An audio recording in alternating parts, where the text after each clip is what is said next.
ब्रह्मरूपस्त्वं ज्योतिषां प्रभरव्ययः आरोग्यं देहि पुत्रांश्च सर्वार्थांश्च प्रयश्च मे भ्यो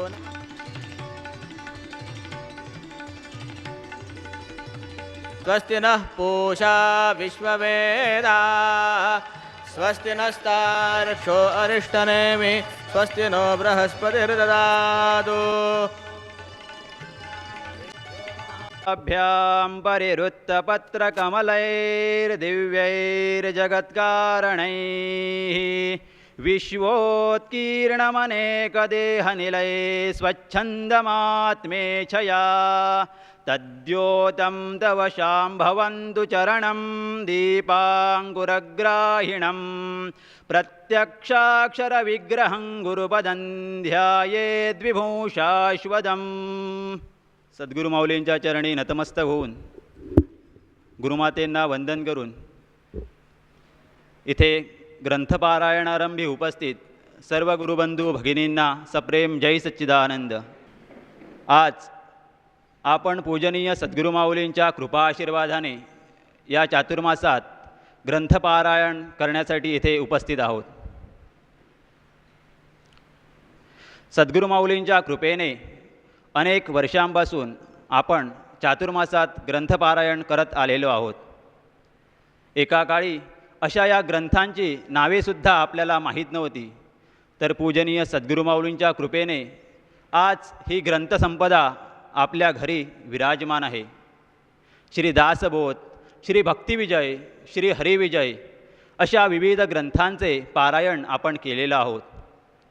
अशाच प्रकारे यावर्षीही या चातुर्मासात श्री पांडव प्रताप या ग्रंथाचे आपण पारायण करणार आहोत. विविध व्रतवैकल्ये केल्याने मनुष्य स्थिर होतो, समाधानी होतो, दीर्घायुष्य प्राप्त होते, आत्मविश्वास वाढतो, देवावरचा विश्वास, श्रद्धा, भक्ती वृद्धिंगत होते. म्हणून कोणतेही व्रत आरंभिले असता ते मनःपूर्वक शारीरिक, मानसिक व वाचिक अशा प्रकारे समर्पित होऊन केले पाहिजे. सनातन हिंदू धर्मात चातुर्मासाला फार मोठं महत्त्व आहे. आषाढ शुद्ध एकादशी ते कार्तिक शुद्ध एकादशी या कालावधीस चातुर्मास असे संबोधितात. या चातुर्मासात ऋषीमुनींनी अनेक व्रतवैकल्ये सांगितली आहेत. हा 4ही महिन्यांचा काळ आरोग्य, संस्कृती, धार्मिक तसे आध्यात्मिकदृष्ट्या खूप महत्त्वपूर्ण आहे. या काळात शरीरातील पचनशक्तीचे कार्यसुद्धा अतिमंद गतीने चालत असते. निसर्गाचे नयनरम्य, हिरवेगार, प्रफुल्लित वातावरणही याच काळात आपल्याला पाहायला मिळते. अशा या काळात साधुसंतांनी विविध व्रतवैकल्ये करण्यास सांगितली आहेत. म्हणून आजपासून आपण श्री पांडव प्रताप या ग्रंथाचे पारायण करणार आहोत. श्री पांडव प्रताप हा ग्रंथ संत कवी श्री श्रीधर स्वामी यांनी लिहिला आहे. श्रीधर स्वामींनी लिहिलेल्या अनेक ग्रंथांपैकी हा सर्वात मोठा ग्रंथ आहे. या ग्रंथात 64 अध्याय व 13,937 ओव्या आहेत. ब्रह्मदेवांकडून नवसृष्टी निर्माण होण्याचे कार्य सुरू असताना पालनकर्ते विष्णूजींचे कार्य स्तब्ध होते. चातुर्मास हा दक्षिणायनात येतो आणि दक्षिणायन ही देवांची रात्र मानली जाते. अशा या रात्रीच्या काळी देव झोपी जातात. म्हणून या चातुर्मासाला विष्णू शयन असे म्हणतात. आषाढ शुद्ध एकादशीला विष्णू शयन व कार्तिक शुद्ध एकादशीला विष्णू प्रबोधोत्सव असे मानतात. श्रावण मासात अनेक व्रतांनी संपन्न केला जातो. या श्रावण मासात रक्षाबंधन, यज्ञोपवीत धारणविधी, कृष्ण जन्माष्टमी तसेच भाद्रपद महिन्यात गणेशोत्सव, गौरी आदी देवतांचे उत्सव साजरे करतात. नवरात्रीच्या काळात दीपप्रज्वलन, अखंड दीपप्रज्वलन तसेच विविध कार्ये, धार्मिक कार्ये या काळात साजरी केली जातात. आश्विन महिन्यात कृष्ण द्वादशी ही गुरुद्वादशी म्हणून साजरी करतात. अशा प्रकारे विविध सण उत्सवांनी आनंदित असा हा चातुर्मास असतो आणि हा चातुर्मासातील आनंद आमच्याही जीवनात यावा यासाठी पूज्य सद्गुरू माऊलींनी श्री पांडव प्रताप हा ग्रंथ पारायणासाठी आम्हा सद्भक्तांना प्रदान केला आहे. या ग्रंथात श्रीधर स्वामींनी श्री द्रौपदी, सावित्री, दमयंती अशा वेगवेगळ्या विषयावर वर्णन केले आहे आणि विशेष मोहिनीरूप वर्णन म्हणजे दुष्यंत शकुंतला आख्यान, किचकवध, द्रौपदी वस्त्रहरण या विषयांचे स्वामींनी अति उत्कृष्ट स्वरूपात वर्णन केले आहे.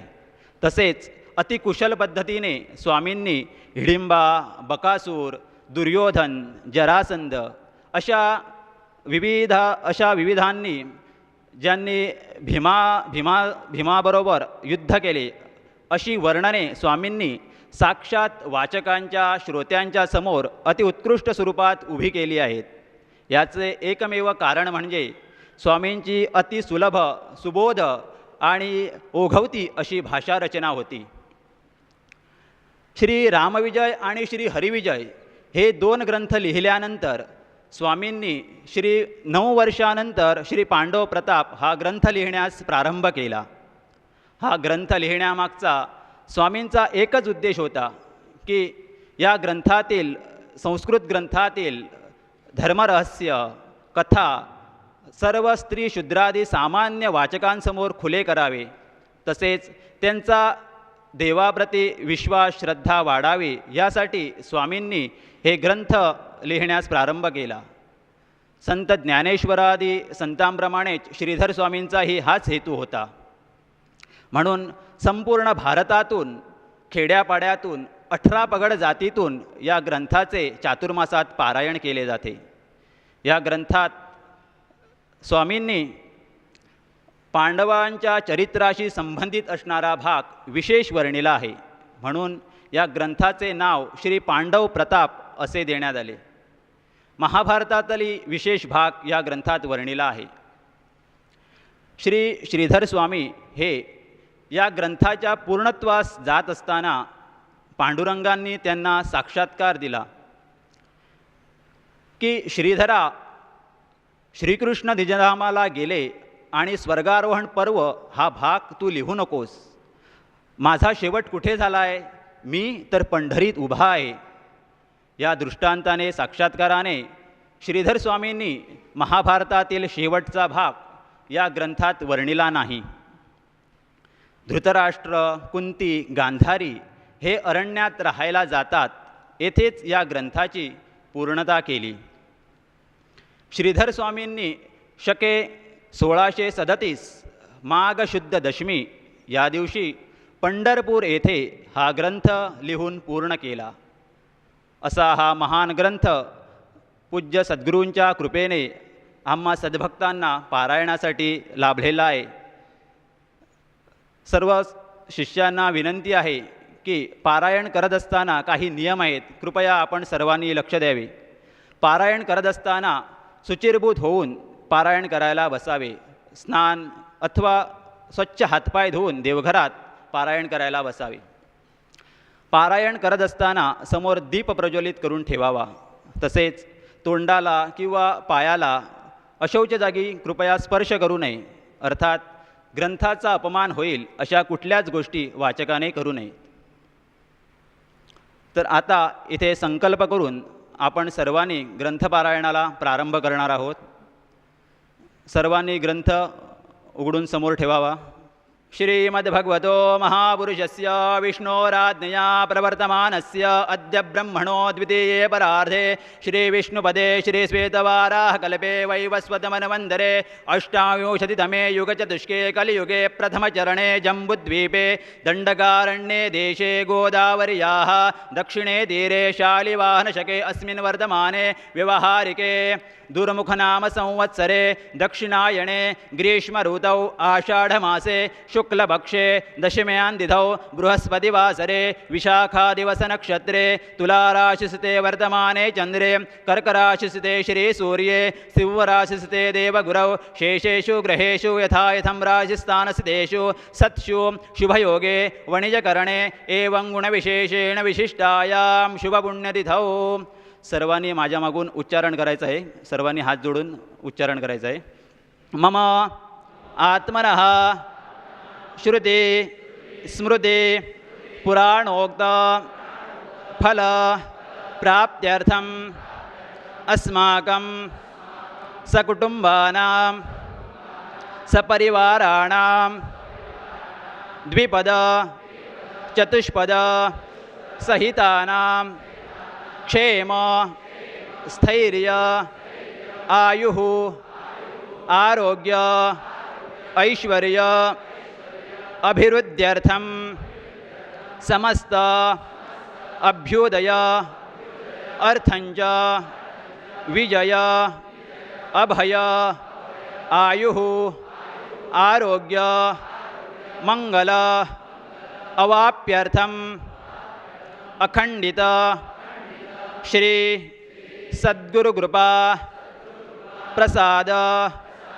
प्राप्त्यर्थम सर्व क्लेश द्वेष पीडा परिहारार्थम मनोवांछित कामना पूर्ति अर्थम तथा आबाल वृद्धानां संरक्षणार्थम परस्पर सर्वेषु जनेषु प्रेम भावना समुत्पन्नार्थम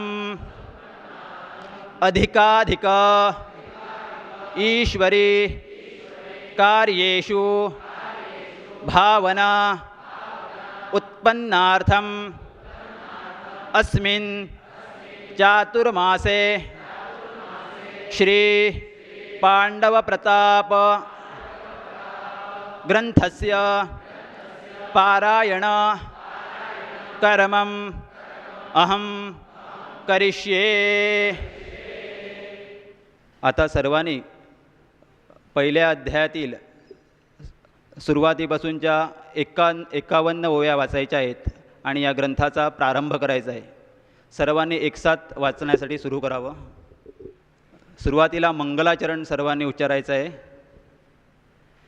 श्रीपादवल्लभ श्री गुरुदेव दत्त सजयति सिंधुरवदनो देवो यत्पादपङ्कजस्मरणं वासरमणिरिव तमसां राशीन्नाशयति विघ्नानां या कुन्देन्दुतुषारहारधवला या शुभ्रवस्त्रामृता या वीणामणिदण्डमण् या श्वेतपद्मासना या ब्रह्माञ्जुतशङ्करप्रभृतिभिर्देवै सदा वन्दिता सा मां पातु सरस्वती भगवती निःशेषजाढ्यापः. मूकं करोति वाचालं पङ्गुं लङ्घयते गिरिं यत्कृपातमहं वन्दे परमानन्दमाधवं. नारायणं नमस्कृत्य नरं चैव नरोत्तमं देवीं सरस्वतीं चैव ततो जयमुदीरयेत्. नमः शिवाय सांबाय सगणाय सुसेनवे सनन्दिने संगगाय सविशाय नमो नमः. गुरुर्ब्रह्मा गुरुर्विष्णुर्गुरुर्देवो महेश्वरः गुरुरेव परब्रह्म तस्मै श्री गुरवे नमः. पहिला अध्याय पान नंबर 9 सर्वांनी काढावं आणि सुरुवातीच्या 51 ओव्या वाचून आपण या ग्रंथाची प्रारंभ करायचा आहे. सर्वांनी एकसाथ वाचनाला सुरुवात करावी. श्री गणेशाय नमः. श्री सरस्वत्यै नमः. श्री गुरुभ्यो नमः. ओम नमो जे दिगंबरा ब्रह्मानंदा निर्विकारा पुराण पुरुषा परात्परा जगदुद्धारा जगत्पदे श्रीमद्भीमा तटविहारा कमलोद्भव जनकाति उदारा अनादिसिद्धा सत्पथसारा रुक्मिणीवरा पांडुरंगा तूचे जाहलासे सिद्धिविनायका मंगलारंभे मंगलकारक करणारतो वरदायक सर्वविद्या ब्रदतूचिपै अरुणोदय संध्याराग आरक्तरत्नांचे मेळविले रंग किं ग्रीष्म ऋतुबालार्कसुरंग तैसे अंगजते जपै सिंदूरचर्चितमन्दरगिरि रम्यदोदीलत्रिभुवन उदरे हेरम्बा तव ध्यानान्तरे ऋषिसुरनरे सेविते निजमस्तकेचा दिव्यसुगंध तेथे विद्वज्जन जाहले मिलिंद लीला विग्रहे सच्चिदानंद आनंदकंद मंगलमूर्ते विधी विष्णु उपमा हे तुझे उपासक सरस्वते व्यास वाल्मीकादे ऋषे वंदे तुझस्तवेदे सर्वदा निगमकामधेनूचे कासेज अर्धदुग्ध भरले सुरस ते हे भारत भरित नवरस पंचमवेद बोलते त्यातून काढून नवनीता कविबालका देत माता ते भारते वंदिले दत्वता ग्रंथारंभे ब्रीदिने श्रीधरमणे त्रिभुवन जनने ब्रह्मानंदपददायिने भारत रचना येथूने सुरसवदवी माऊले देशिकराज ब्रह्मानंद लीला विग्रही स्वानंद कंद त्याचे चरणारविंद सुगंध तेथे मिलिंद होईन मी उत्तरे विज्ञान योग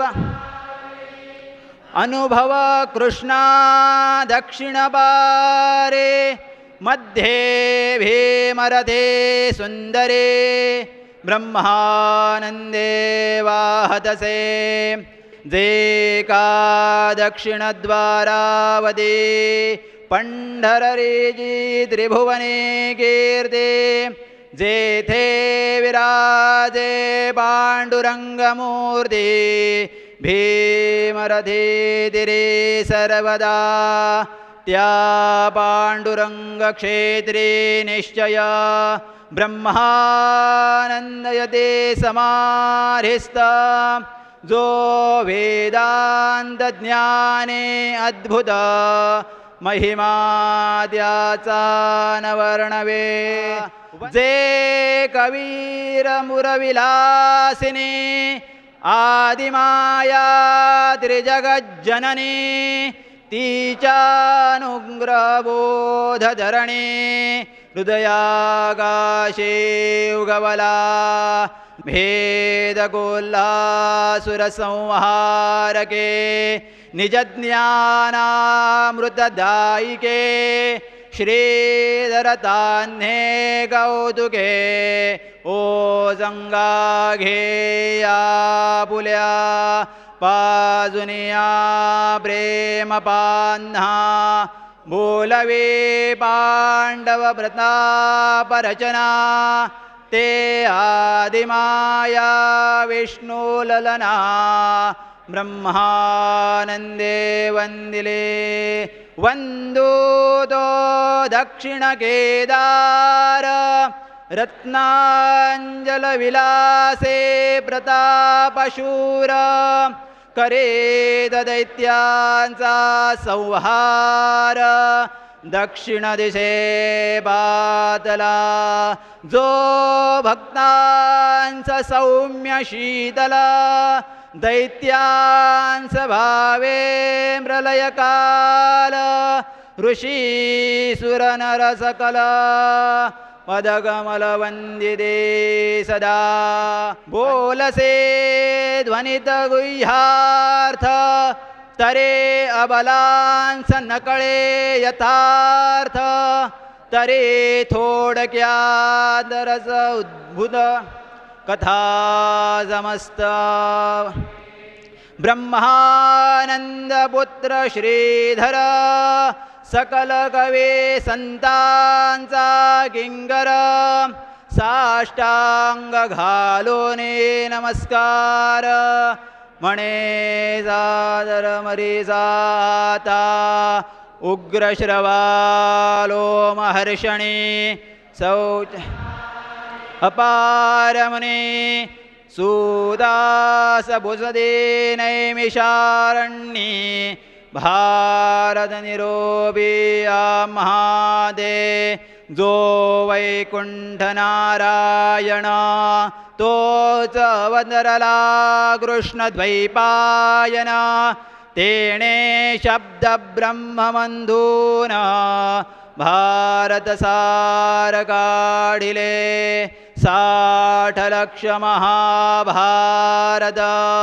देवलोके अर्धदिधले यथार्थ 15 लक्ष गूढ बहुत पितृलोके ठेविले ते जनमे जये करिता प्रश्न व्यास शिष्य वैशंपायन तेणे सांगता संपूर्ण मग प्रगणले जगती हरे वंशा समवेत अवघे 1.25 लक्ष भारत बृहदश्वा हे कथाद्भुत स्वर्गे सांगे निर्जरान श्रीपादवल्लभ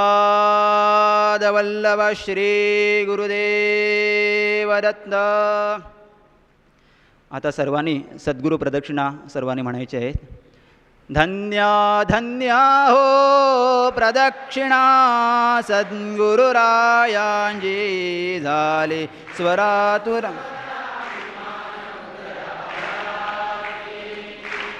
धन्य धन्य हो प्रदक्षिणा सद्गुरुरायांची झाली त्वरा सुरवराभिमान उतरायांची.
मृदंगडाळ गोड भक्त भावार्थे गांधी मृदंगडाळ गोड भक्त भावार्थे गांधी नाम संकीर्तने ब्रह्मानंदे नाचंदे धन्य धन्य हो प्रदक्षिणा सद्गुरुरायाजे झाले त्वरा सुरवरा विमान उतरायाजे धन्य धन्य हो प्रदक्षिणा सद्गुरुरायाजे झाले त्वरा सुरवरा विमान उतरायाजे कोटी ब्रह्मा हत्या हरती करीना दंडवत कोटी ब्रह्मा हत्या हरती करिता दंडवत